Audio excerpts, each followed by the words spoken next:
All right, this is Jacob with JL Acres again. I've got a lot of videos that might be dropping here kind of all at the same time. I just finished filming one about some of the spring cover crops that we got going on.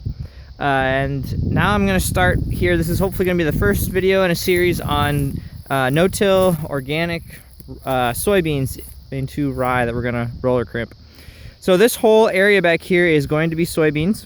That half over there was planted into a spring cover crop mix. You can see my other video on that. That's a mixture of oats and peas and brassica, and that's just going to get that is actually going to be taken off as forage for the dairy. We are kind of wanting some extra forage.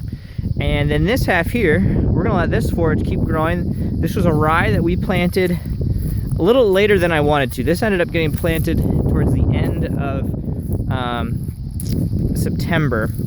And just the way the situations worked out, it would have been much more ideal for this to be planted a week earlier. Because you can see here, it's now middle of April and there is all this ground showing. And that means that the weeds have sunlight and the ground is going to be warming up down here and they're going to start growing. You can already see we've got some winter annuals that are growing. I'm not too worried about them. But it's just not a good condition. So we'll see how this goes. This is already not a good sign in terms of weed control in this roller crimp rye. You may have also seen I had a video, if it's not out, it'll be out shortly, just kind of the fall wrap up on the multi-season cover crop that we did last year. So this is planted at the end of September. The rye that was in that video was planted like a month later. So you can just see the difference in growth that a month in the fall does in terms of ability to grow tall and get some growth. And you know, 3 weeks more would have been even better. I'm not sure either. This may be an issue. Most people, when they do this, work the ground ahead of time in the fall. They will till it in some way, kind of level it and prepare it. I went into, this was a cornfield.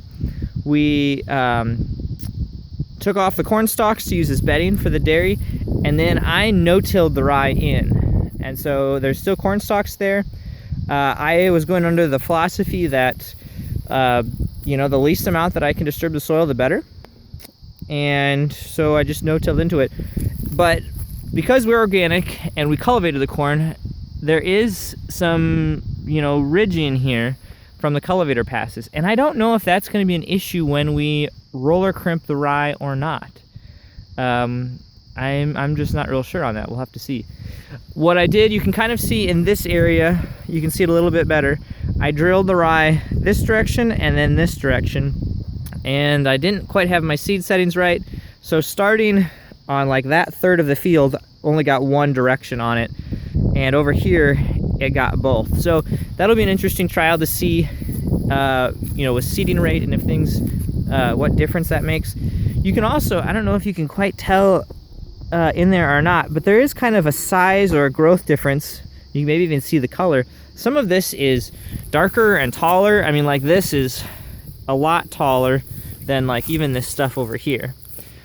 Some of that might have to do with the corn stalks and some fertility is tied up there. The other possibility is the cornfield. It's possible the cornfield did not have the fertilizer spread very evenly on it. And so some of this rye is picking up the extra fertilizer from last year that we put on and growing a lot taller. And so then the areas that didn't get as much fertilizer are a lot shorter. So that's just a little bit concerning to me when it comes to weed control.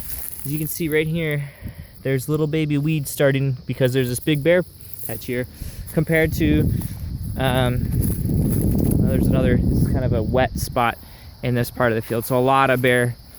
But if you come up here, here's a nice thicker spot.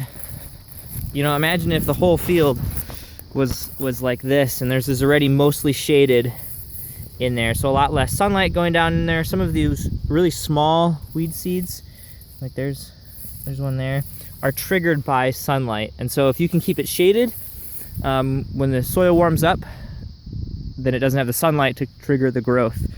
So you know, in a perfect world, the whole field would be at least this tall.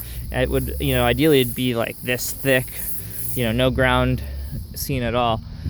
But we've got patches of this and patches of that. And then through the middle, because of we took some of this off for corn silage, or snaplage actually, but there was corn stalks standing there waiting for us to harvest as dry corn. But I planted this before that was harvested, so we'll call that our check strip. So we're gonna roller crimp on this side, and on that side then we'll have about a planter's width in between that won't be roller crimped at all. So we'll just see how this goes. This is our first year doing no-till soybeans. Our plan is to plant green, is what it's called, into this, meaning that we are going to we'll let the rye grow up, and when it starts to put a head on, or right before the head starts to show, we're going to take the planter and we're going to put the seed down in there, and then the rye is going to keep growing for another 2 or 3 weeks.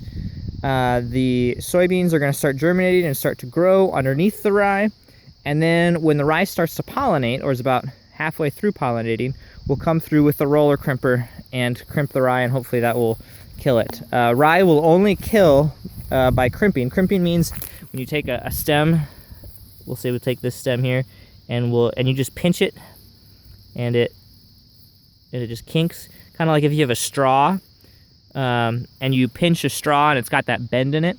When you bend rye like that, when it is pollinating, it will kill the plant. But if I bend this rye now and, crimp it, or if I would mow it off or something, it will still keep growing. Just the way that it works with most plants, actually, when it reaches sexual maturity, you can cut it off or pinch the stalk in different ways. It depends a little bit on the type of plant, and that will kill it. But right now, I could crimp this whole field and it wouldn't kill it at all. It'd just pop right back up because it's not at the right stage it doesn't want to be dead yet. So we have to wait for it to be pollinating before we can kill it by crimping. And then hopefully that mat of rye will be laid down, and it will smother any weeds that might be starting underneath and keep other weeds from starting. And in a perfect world, then we'll have a whole field that we won't have to do any spring tillage, we won't have to do any early season weed control, and it would potentially save us, what would that be, 1, 2, 3, 4 or 5 trips over the field if we could get this to work. Depends a little bit on the year and what we're doing for weed control management. But till you count in 2 passage on spring tillage, at least 2 passage on spring tillage, sometimes 3, and then dragging, rotary hoeing, a couple cultivator passes. If we could get this so that we are just planting into this and then crimping it down and don't have to go over it again, that would be awesome. Maybe we'll have to get the weed zapper in here if there's weeds coming, and trying to manage with some electricity. Maybe we would have to come in through and try to do a rescue cultivator pass. Even then, we're still saving passes over the field, saving on compaction, saving on fuel and time and other things. So this is something we really want to work. We want to get it to work well. And there's a lot of organic farmers doing it. There's a lot of non-organic farmers doing this because it saves on herbicide and other costs and stuff like that. So we'll just see. We're just going to try this out, and I invite you to follow us along. There's going to be a whole lot of videos that we're doing, a lot of new experiments we're trying. We've got this roller crimped rye. We're going to be trying a new fertilizer, philosophy of plant and soil nutrition, we'll call it that. And so there'll be a series of videos on that. We've got a grant to do some research on sunflowers, and so there'll be a bunch of videos on that. And then I'll also just kind of keep you all updated with some other things we've got going on with cover crops and some of the other crops throughout the season. So a lot of exciting things happening here this year, and I'm excited to have you guys along with us for the journey. So stay tuned, subscribe to get updates, and yeah, we'll learn about this together and see how it all goes.